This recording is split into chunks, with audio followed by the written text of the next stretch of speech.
बिस्मिल्लाहिर्रहमानिर्रहीम। अस्सलाम वालेकुम दोस्तों, एक नई वीडियो के साथ हाजिर हैं। चले अपनी वीडियो स्टार्ट करते हैं। आज की पहली खबर तो रशिया के हवाले से है। रशिया का एक ड्रोन है और आयन उसका नाम है। ये बिल्कुल एक रीपर की तरह का ड्रोन है। जिस तरह से नॉर्मल मेल ड्रोन होते हैं मीडियम एल्टीट्यूड लॉन्ग एंड्योरेंस वाले, ये बिल्कुल भी स्टेल्थी ड्रोन नहीं होते, लेकिन ये मीडियम एल्टीट्यूड पे उड़ सकते हैं और इनकी एंड्योरेंस जो है ये बड़ी ज्यादा होती है और ये आपके लिए काफी ज्यादा काम कर सकते हैं। पाकिस्तान का ये जो विंग लॉन्ग 2 है ये बिल्कुल इसी तरह का है। लेकिन आज तक हमने ये सुना था कि ये जो ड्रोन्स हैं ये एयर टू ग्राउंड मिशन कर सकते हैं। अमेरिका इनके ऊपर अपने हेलफायर मिसाइल्स जो है वो फिट करता है। हेलफायर मिसाइल जो है अगर एक अच्छे तरीके से लगे तो एक टैंक को जो है वो क्रिपल कर सकता है। इस तरह तमाम एयर फोर्सेस की कोशिश होती है कि वो इन ड्रोन्स के ऊपर अच्छा सा जो है वो कोई रॉकेट वगैरह लगाएं, कोई हेलफायर की तरह का कोई मिसाइल लगाएं जो कि एंटी आर्मर के तौर पे जो है उसको इस्तेमाल किया जा सके। लेकिन रशिया ने इस ड्रोन से एक नया काम किया। रशिया ने इस ड्रोन से एक एयर टू एयर रॉकेट जो है उसको फायर किया और उस रॉकेट से उसने एक फ्लाइंग ड्रोन को जो है वो शॉट डाउन किया। यानी कि आप कह सकते हैं कि ये ड्रोन्स जो हैं अब एयर टू एयर रोल के अंदर भी जो है वो देखे जाएंगे। ऐसा नहीं है कि ये ड्रोन किसी फाइटर जेट को शॉट डाउन कर सकेंगे, क्योंकि ये इतने ज़्यादा तेज़ भी नहीं होते, इतने ज़्यादा मनूवरेबल भी नहीं होते और इस वक्त की टेक्नोलॉजी के मुताबिक आप इन ड्रोन्स के ऊपर कोई एमरैम वगैरह भी जो है वो नहीं लगा सकते, कोई साइड वाइंडर नहीं लगा सकते। रशिया के केस में R-77 नहीं इनके ऊपर लग सकता, उनके शॉर्ट रेंज मिसाइल इनके ऊपर नहीं लग सकते। लेकिन फिर भी एक एयर टू एयर रोल के अंदर इसको इस्तेमाल करना पहली दफ़ा, ये एक सिग्निफिकेंट खबर है और मेरा ख्याल है कि रशिया ने इन ड्रोन से एयर टू एयर एंगेजमेंट्स का जो है ना वो आगाज कर दिया। ये जो ड्रोन शॉट डाउन किया गया है ये रशिया का ये एक बनाया हुआ vertical take off and vertical landing वाला ड्रोन था। यानी कि आप कह सकते हैं कि वो हेलीकॉप्टर की तरह के ड्रोन जो कि नेवी वगैरह इस्तेमाल करती है उस तरह का एक ड्रोन था और उस ड्रोन को 4 किलोमीटर की दूरी से जो है ये मिसाइल फायर करके गिराया गया। अगली खबर अमेरिका और फ्रांस के हवाले से है। फ्रेंच एयरफोर्स ने अमेरिका को एक ऑर्डर प्लेस किया है जिसके तहत अमेरिका फ्रांस की नेवी को E-2D advance Hawkeye airborne early warning and control aircraft जो है वो फ्राहम करेगी। जैसा कि आपको पता है कि फ्रांस की नेवी भी एक नया एयरक्राफ्ट कैरियर बना रही है और वो कैटापल्ट लॉन्च वाला एयरक्राफ्ट कैरियर होगा।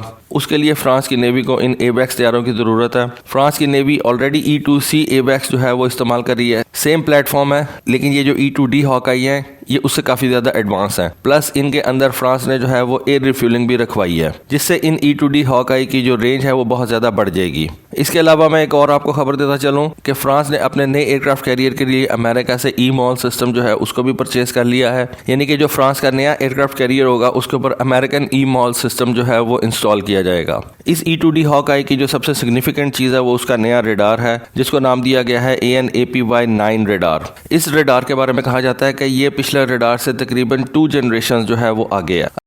अगली खबर जो है वो ईरान के हवाले से है कि ईरान का डिफेंस बजट जो है वो पाकिस्तान से ऑलमोस्ट डबल है और ईरान जो है वो अपने मुल्क के अंदर अपने रिसोर्सेज से ही काफ़ी ज़्यादा इनोवेशंस करता रहता है। ईरान की आर्मी के पास इस वक्त जो लेटेस्ट टैंक है वो है T-72। ये रशियन मेड टैंक्स हैं। अभी रिसेंटली ईरान ने एक बहुत बड़ी मिलिट्री एक्सरसाइज जो है उसको कंडक्ट किया है जिसके अंदर उसने अपने T-72 टैंक के करार वर्जन को जो है वो इंट्रोड्यूस करवाया। हमें ये तो पता है कि ईरान 2017 से इस करार टैंक के ऊपर वर्किंग कर रहा है, लेकिन 2021 के अंदर ही ईरान ने अपने इस करार टैंक को जो है एक बहुत बड़ी एक्सरसाइज के अंदर शामिल किया है। इससे ये जाहिर होता है कि ये करार टैंक जो है ये अब ऑपरेशनल हो चुका हुआ है।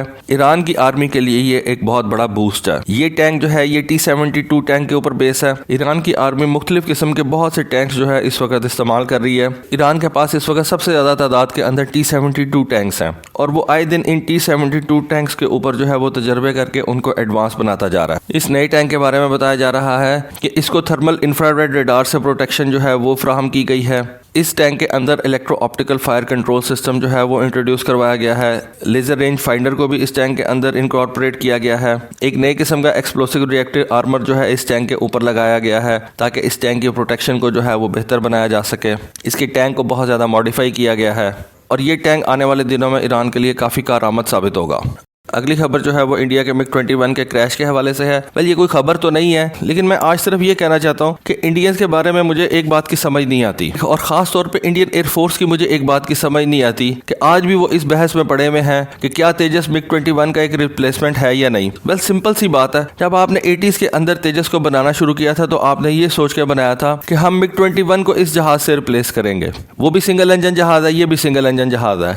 जब 81 के अंदर इंडिया ने इस जहाज को बनाना शुरू किया था तो ये उस वक्त भी MiG-21 से ज्यादा एडवांस था। इसके अंदर MiG-21 से ज्यादा फ्यूल आप रख सकते हैं। डेल्टा विंग डिजाइन होने की वजह से इसके अंदर ज्यादा फ्यूल आप हाउस कर सकते हैं। ऑल्दो डेल्टा विंग डिजाइन के कुछ डाउनसाइड्स होती हैं, लेकिन डेल्टा विंग्स के कुछ अपसाइड्स भी होती हैं, जैसा कि उसकी स्पीड बहुत ज्यादा तेज होती है, क्योंकि उसकी ड्रैग कम होती है, इस वजह से उसकी स्पीड बहुत ज्यादा तेज होती है। दूसरी चीज ये कि इसका विंग एरिया काफी बड़ा होता है, और विंग एरिया ज्यादा बड़ा होने की वजह से आप इसके अंदर ज्यादा फ्यूल जो है वो हाउस कर सकते हैं। एक जंग के अंदर पायलट के लिए दो चीजें बहुत ज्यादा अहम होती हैं, एक फ्यूल और दूसरे वेपन्स। तेजस वेपन्स भी MiG-21 से ज्यादा उठा सकता है। तेजस के अंदर फ्यूल जो है वो भी MiG-21 से ज्यादा है। तो आपने अपनी एयरफोर्स को और क्या चीज देनी थी? नया एयरफ्रेम होना था।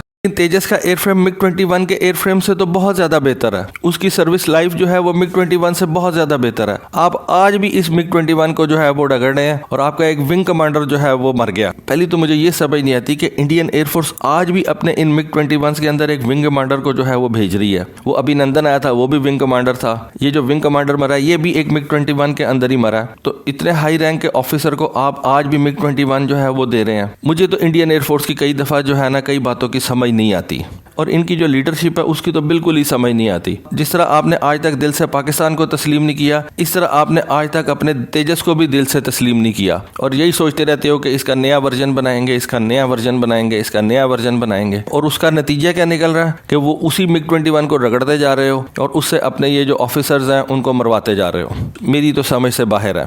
तेजस जैसा भी जहाज होगा MiG-21 से तो बेहतर ही है, लेकिन उसको इंडियन एयरफोर्स ने मजबूरी के अंदर जो है वो एक्सेप्ट किया और सिर्फ 83 का ऑर्डर दिया और बोल दिया हमें जो है इसका एक नया वर्जन बना के दो, फिर उसका बड़ा ऑर्डर देंगे। जब तक वो बनेगा तब तक टेक्नोलॉजी और बेहतर हो चुकी होगी, ये उसको भी फारग कर देंगे। अजीब सेंस है, मेरी समझ से बाहर है। बहरहाल एनीवे, ये थी आज की वीडियो, ये थी आज की इन्फॉर्मेशन। होपफुली आपको अच्छी लगी होगी। आज के लिए बस इतना ही। Thank you. Allah Hafiz.